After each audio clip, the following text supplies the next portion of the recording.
My daughter hadn't smiled in 6 years, turning our home into a beautiful tomb. Then I saw her laugh for the first time, and our new housekeeper was holding a star. They say a child's laughter is the light of a house. If that's true, then my house has been a tomb for the last 6 years. A beautiful, architect-designed, minimalist tomb, but a tomb nonetheless. The silence in it is a living thing, heavy and suffocating. It settled in the day I lost my wife, and it has clung to my daughter, Lily, ever since. Lily was 4 when her mother passed. I have photos of her from before, a giggling, bright-eyed girl, with a smile so wide it threatened to split her face in two. She was pure sunshine. After the accident, the light just went out. It wasn't a gradual dimming. It was like someone flipped a switch. One day she was a child. The next, she was a ghost haunting a child's body.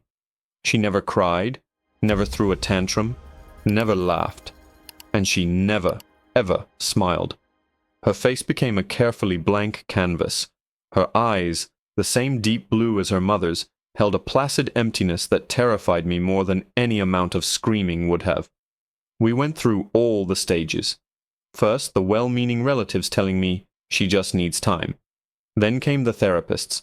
So many therapists. They used puppets, art, sand trays. They called it selective mutism, post-traumatic stress, profound grief. They gave it a dozen names, but they couldn't give me back my daughter's smile. I tried everything money could buy. A pony for her 6th birthday stood ignored in the paddock. A trip to Disneyland was met with the same quiet compliance she showed when I told her to brush her teeth. I hired a private clown who left our house looking pale and shaken, muttering about how it was like performing for a porcelain doll. Nothing worked. She was there, but she was gone. My entire world narrowed to this single, desperate mission, to see her smile again. And every single day, I failed. Life had to go on, of course. My business requires my attention, so we've had a string of housekeepers and nannies. Most didn't last long. The oppressive quiet of our home, punctuated only by my typing and the ticking of the grandfather clock in the hall, usually drove them away. They'd try, at first, to engage Lily. They'd bring her little toys, try to play games, read her stories with exaggerated voices. They'd be met with that same vacant stare and would eventually retreat, treating her like a fragile, untouchable piece of art. Then 3 weeks ago, Clara arrived. She came from an agency, but she was different from the others. She was older, perhaps in her late 50s, with a network of fine lines around her kind eyes and hands that looked strong and capable.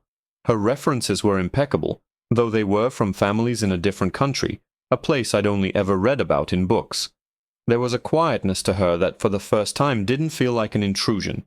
It felt like it matched the house. Clara didn't try to force anything with Lily. On her first day, she simply knelt down so she was at Lily's eye level and said, "Hello, Lily. My name is Clara. It's a pleasure to be in your lovely home." She didn't try to get a response. She just acknowledged her, then went about her duties. She had a habit of humming, soft, strange melodies that had no discernible tune but were somehow comforting. Sometimes I'd see Lily pause what she was doing, her head tilted just slightly, listening. The first crack in the ice appeared last week. Clara was tending to the orchids in the sunroom, plants that I'd bought to try and bring some life into the house but had mostly neglected. She was murmuring to them, her fingers gently dusting their leaves. "There now," I overheard her whisper. "All clean. You can breathe better now, can't you?" Lily was sitting in a nearby armchair with a picture book in her lap. Though her eyes weren't on the pages, they were fixed on Clara. For a fleeting moment, I saw a flicker of something in their depths. Not a smile, not yet, but curiosity. It was the first real emotion I'd seen in her for 6 years. Today, something shifted for good. I was in my home office, on a conference call, the glass doors giving me a clear view of the back garden. Lily was on the lawn, sitting on a blanket, arranging pebbles in a straight line. It was her favorite activity, creating order out of chaos. Clara was weeding a flower bed a few feet away. The call was droning on, something about quarterly earnings, and I found myself staring out at them, my mind drifting. Suddenly a sound, faint but clear, cut through the speaker on my phone. It wasn't a word. It was a gasp, followed by a tiny, breathy giggle. It was a sound I hadn't heard in so long I almost didn't recognize it. My heart seized in my chest. I slammed the mute button on my phone, my eyes wide, searching the scene in the garden. And then I saw it. Lily's head was thrown back slightly. Her lips, usually a flat, neutral line, were parted and turned up at the corners. It was small, hesitant, fragile as a butterfly's wing, but it was unmistakably a smile, a real, genuine smile. For a second, I forgot to breathe. Tears pricked my eyes as I stared, mesmerized by the miracle unfolding on my lawn. Then, my brain caught up, and a frantic question screamed through my mind. Why? What could Clara have possibly done to deserve what I had failed to achieve for 6 years? My gaze snapped to Clara. She was no longer weeding.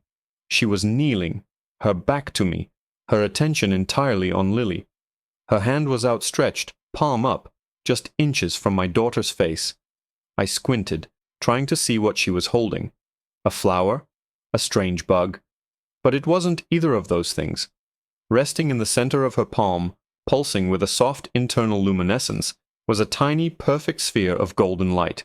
It danced and shimmered, casting a warm glow on my daughter's smiling face. It wasn't a toy.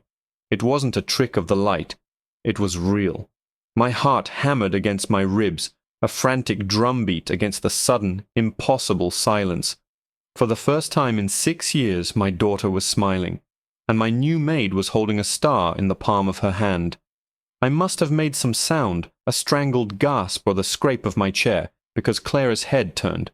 The instant her eyes met mine through the glass, the golden light in her palm vanished. It didn't flicker out. It collapsed in on itself and was simply gone. Her hand closed into a gentle fist. The smile on Lily's face didn't vanish as quickly. It lingered for a moment, a soft, wondrous afterglow, before her features settled back into their familiar neutrality. But it was different.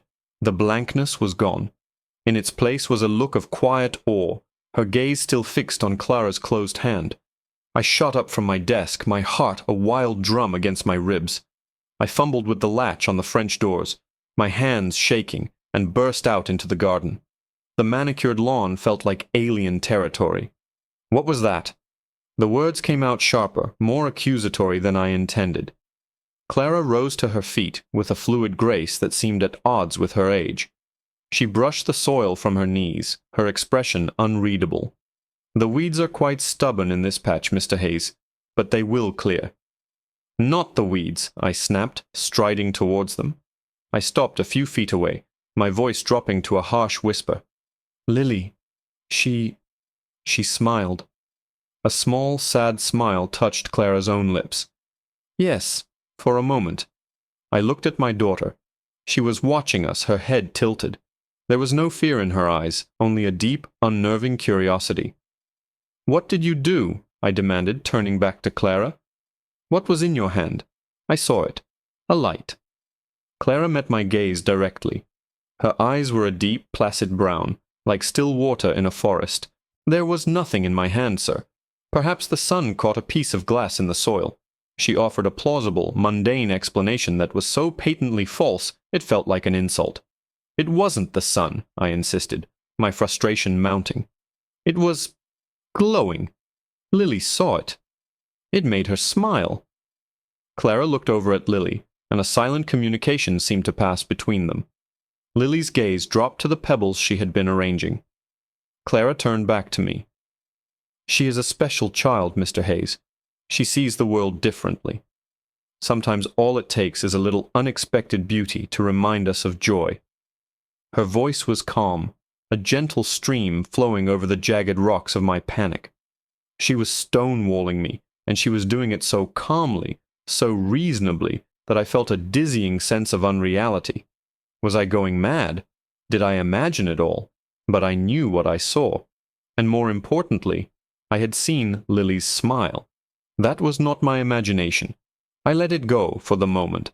Arguing felt useless, like trying to catch smoke. For the rest of the day, I watched them. Clara went about her duties with quiet efficiency, and Lily was different. She followed Clara from room to room, not clinging, but observing. The heavy blanket of apathy that had smothered her for 6 years seemed to have lightened. There was a new alertness in her posture, a focus in her eyes that had been absent for so long. She didn't smile again, but the ghost of that smile seemed to haunt the air around her, a promise of what could be. That night, after Lily was in bed, I went back to my office. The rational part of my brain, the part that ran a company and balanced multi-million-dollar budgets, was screaming for an explanation.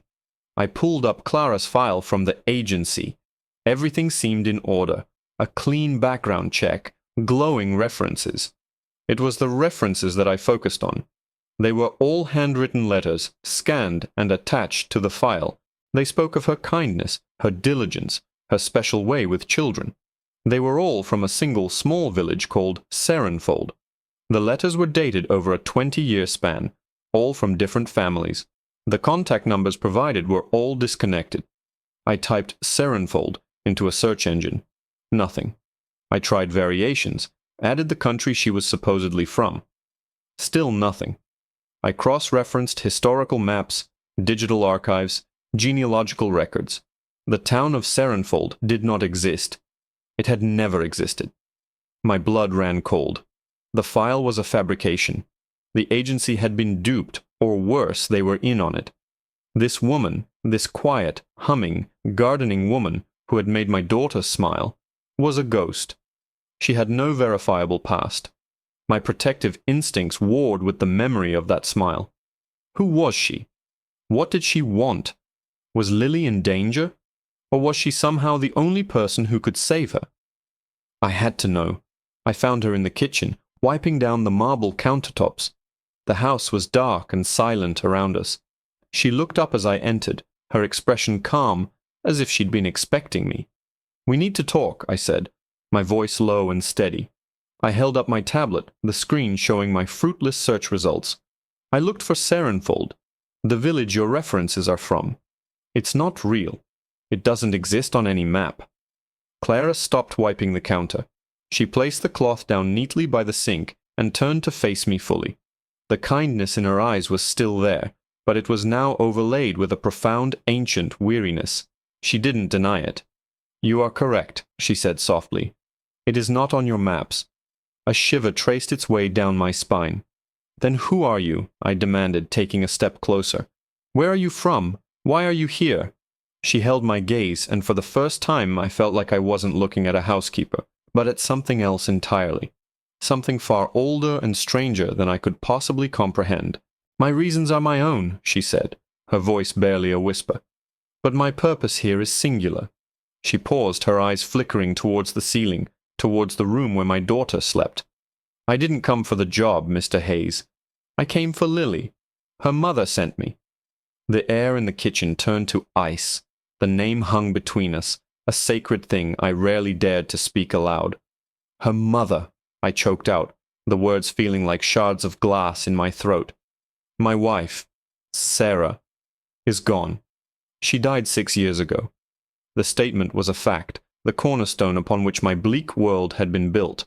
But looking at Clara, at the absolute certainty in her ancient eyes, that fact felt suddenly fragile. "Gone from this place, yes," Clara said, her voice gentle, as if explaining something to a child. "But not gone entirely. Where I am from, the veil between worlds is thin. We can hear the echoes of those who have passed, especially those with a powerful connection left behind. A love as strong as your wife's for your daughter doesn't just disappear, Mr. Hayes. It becomes a beacon." I stared at her, my mind reeling, trying to process the impossible words she was saying. A beacon? A thin veil? Where I'm from? It sounded like the ramblings of a lunatic. But then the image of the golden light in her palm, the impossible sight of Lily's smile, burned in my memory. Lunatics didn't hold stars in their hands. "So you're what? A ghost? A psychic?" I scoffed, the sound hollow and unconvincing even to my own ears. "I am a keeper," she said simply, as if the title should mean something to me. "And you're Sarah." Her spirit found a way to reach out. She never stopped worrying. She saw her daughter's light fading, and she cried out for help across the echoes. Clara took a small step closer, her gaze softening with something that looked like pity. I heard her. So I came. My legs felt weak. I leaned back against the counter for support, my knuckles white on the cold marble. Sarah. The idea that she was still out there, somewhere, watching, loving, fighting for our daughter. It was a pain and a comfort so profound I thought my heart would break in two. If that's true, why you? What are you? In my home, which you call Serenfold, we tend to things that are lost. Fading lights, forgotten melodies, broken hearts. The light I showed Lily. It is a piece of one of those melodies, a pure note of joy. Most people cannot see it anymore. Their eyes have grown too accustomed to the dark. But children, especially children like Lily, who live so close to silence, they can still perceive it. This was too much. I shook my head, trying to clear it. I don't understand. You're telling me my daughter isn't just grieving, she's... What? Fading? Her grief created a door, Clara explained, her voice low and urgent. And something else has slipped through. It feeds on her silence, on her emptiness. It's why she doesn't smile, why she doesn't laugh. Every spark of joy she might feel, it snuffs it out before it can catch. It is a shadow, and it has been slowly consuming her. A cold dread, deeper and more primal than any grief I had ever felt, washed over me. It was an explanation that made a terrifying kind of sense. It wasn't just trauma. It was an active presence, a parasite of the soul. All those years, I'd been fighting a symptom, trying to fill a bucket with a hole in it, while the thing causing the hole grew stronger in the shadows. You can stop it, I whispered, the question full of desperate hope. I can try, she said, but it is anchored to her. To remove it will be difficult. It will fight to hold on. I will need your help, and your trust. Trust. How could I trust a woman with no past, who spoke of echoes and shadows, and a place that didn't exist on any map? But how could I not? She was the only person who had pierced the suffocating veil around my daughter. She had made Lily smile. What do you need me to do, Aetus? For now, you must do nothing. You must act as if this conversation never happened. The shadow is aware. It is wary of me. If it senses that we are allied against it, it may retreat deeper into Lily, making it impossible to draw out. We must be patient. We must wait for the right moment. For the next few days, I lived in a state of surreal tension. I went to work, took calls, answered emails, all while an impossible secret thrummed beneath the surface of our lives. I watched Clara and Lily, but now I saw everything through a new, terrifying lens. When Lily would sit for an hour, staring at a blank wall, I no longer saw a grieving child. I saw a victim being drained of her life force. When a sudden noise made her flinch, I saw the shadow tightening its grip. Clara, for her part, was a master of normalcy. She hummed her strange tunes, tended her orchids, and spoke to Lily in her calm, even tones. And slowly, miraculously, Lily continued to emerge from her shell. She began to speak again, not in full sentences, but in single, whispered words. "Blue," she said one afternoon, pointing to a hydrangea Clara was pruning. "Soft," she murmured, her hand hovering over the fur of our sleeping cat. Each word was a victory, a tiny pinprick of light in the overwhelming darkness. Clara would occasionally perform her small magics. A fluttering butterfly would suddenly glow with an ethereal silver light. The drops of water from the garden hose would hang in the air for a moment too long, sparkling like diamonds. And each time a ghost of a smile would touch Lily's lips. It was like Clara was feeding her, drop by drop, an antidote of wonder. The moment Clara was waiting for came a week later. A storm was rolling in, the sky a bruised purple-gray. The wind howled around the house, rattling the windows. I found Clara standing by the large picture window in the living room, looking out at the swaying trees. Lily was at her side, her small hand clutching a fold of Clara's apron. "It's time," Clara said, without turning to look at me. "The storm will mask the energy. It will be confused." "What's going to happen?" I asked, my voice tight with anxiety. "I am going to draw it out of her," she said. "But it will not come willingly. It will show her things, terrible things, memories of her mother's accident, twisted into nightmares. It will try to convince her that the emptiness is safe, that joy is a pain she can't afford.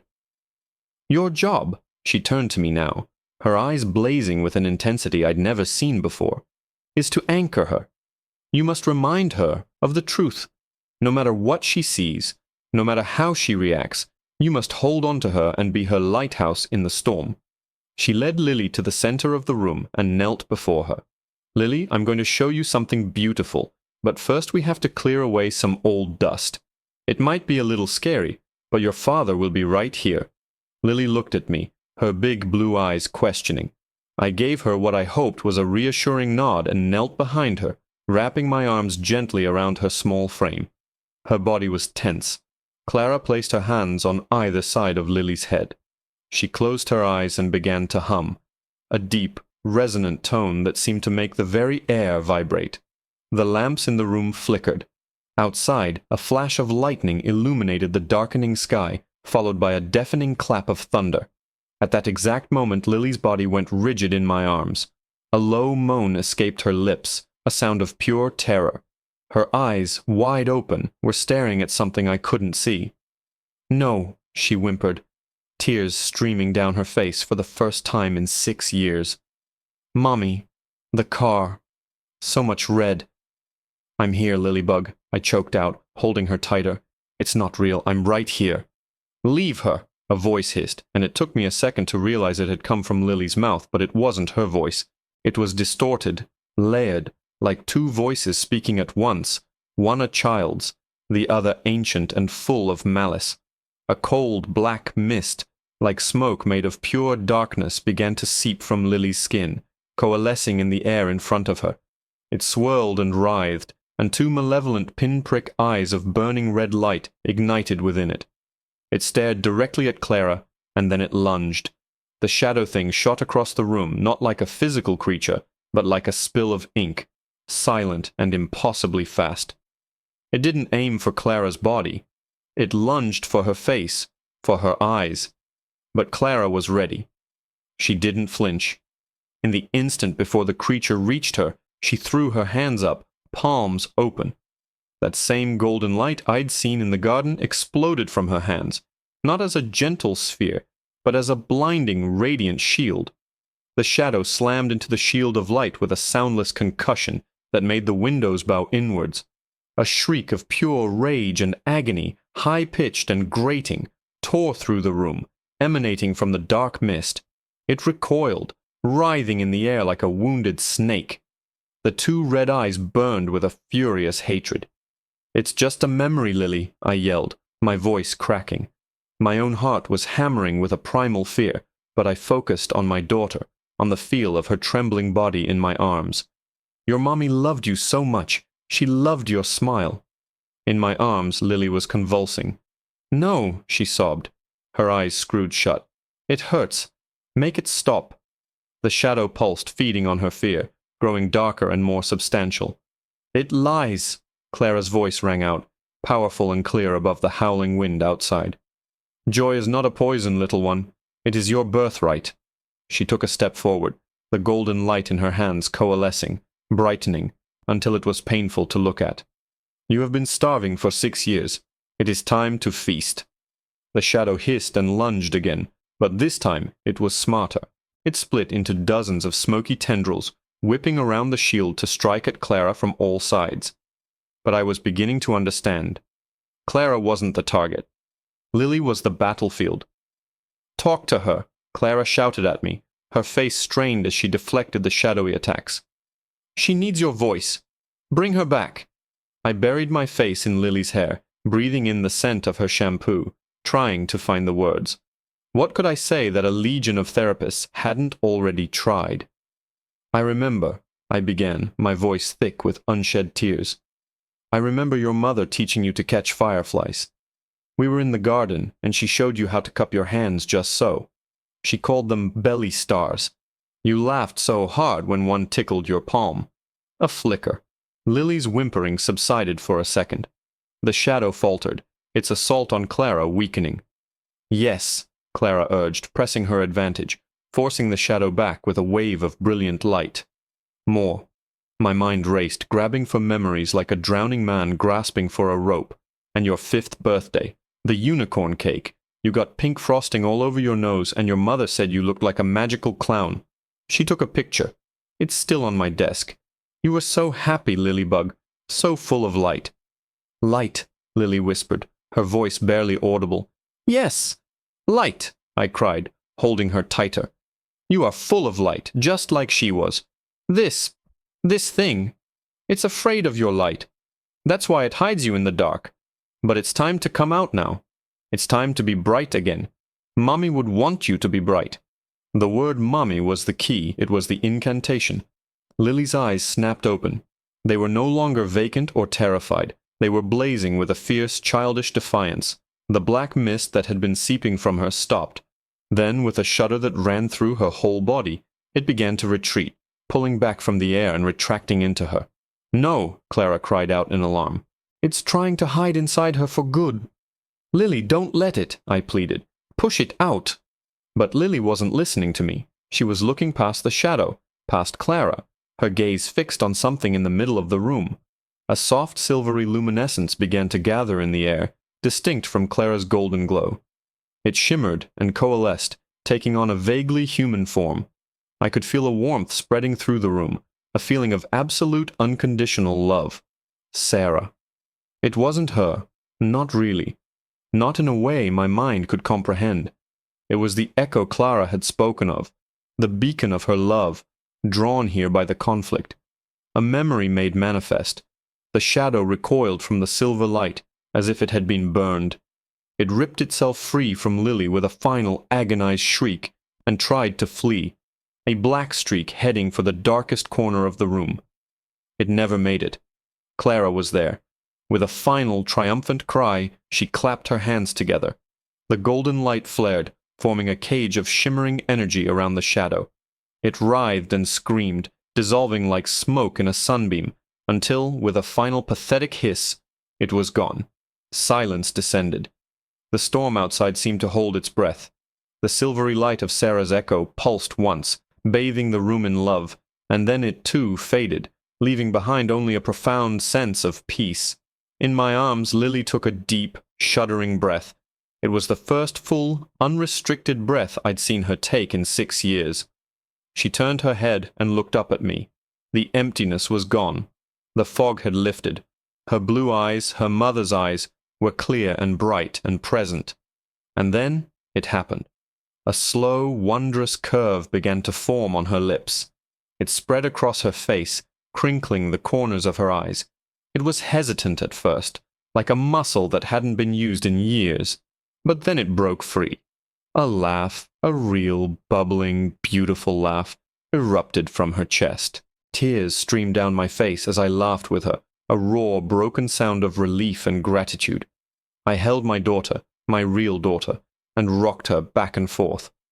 Later, after Lily was tucked into bed, sleeping a deep and peaceful sleep for the first time I could remember, I found Clara in the kitchen, sipping a cup of tea. She looked tired, but the weariness in her eyes was gone, replaced by a quiet satisfaction. "Thank you," I said, the words feeling utterly inadequate. "I can't. There are no words." She smiled. "You're the one she listened to. A keeper can open the door, but only a father's love could show her the way through." I sat down opposite her. "Will you stay?" I asked, almost afraid of the answer. Clara looked out the window at the stars that were beginning to appear as the storm clouds cleared. "My work here is done. There are other fading lights, other echoes calling for help." She looked back at me, her kind eyes holding mine. "But Serinfold is not as far as you might think, and I believe Lily will have no more need of me. She has you, and now she has her own light back."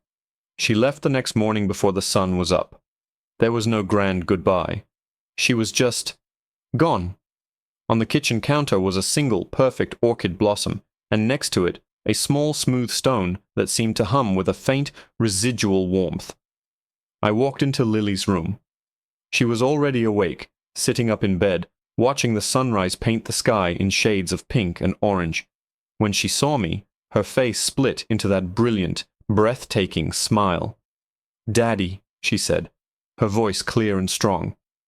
"It's a beautiful morning." I sat on the edge of her bed, my heart so full I thought it might burst. The house was no longer a tomb. The silence was no longer suffocating. It was peaceful, and for the first time in 6 long years it was filled with light.